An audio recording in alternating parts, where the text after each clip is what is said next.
चौरासी मिले है मौका फिर था झंड गवाजी। ये मोर संगवारी तय भजन कर ले, ये मोर संगवारी तय भजन कर ले, तोरी जिंदगी के हो ही बेड़ा पार जी। लख चौरासी मिले है मौका फिर था झंड गवाजी। लख चौरासी मिले है मौका फिर था झंड गवाजी।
माया बताए बुलाए जी।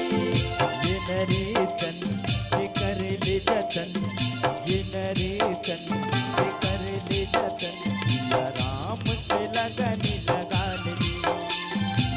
ये मोर संगवारी तय भजन कर ले, ये मोर दीदी तय भजन कर ले, तोरी जिंदगी के हो ही बेड़ा पार जी।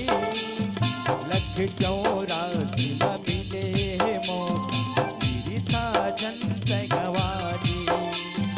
लख चौरासी मिले है मौका फिर था झंड गवाजी।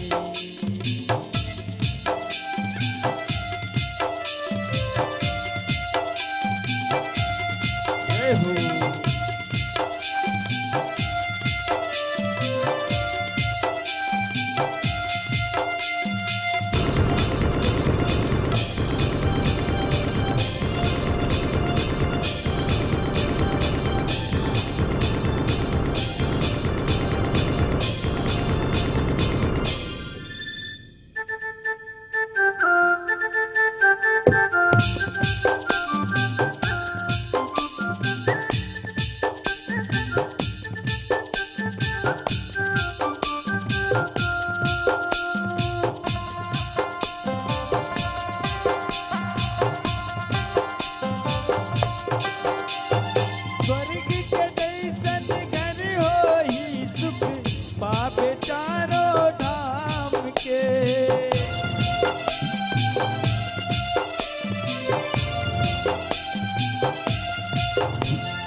मोर संगवारी तय भजन कर ले, ये मोर संगवारी तय भजन कर ले, तोरी जिंदगी के हो ही बेड़ा पार जी।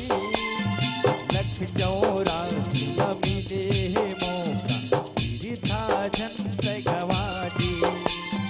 लख चौरासी मिले है मौका फिर था झंड गवाजी। लख चौरासी मिले है मौका फिर था झंड गवाजी। लख चौरासी मिले है मौका फिर था झंड गवाजी। बोलिए श्यावर रामचंद्र की जय।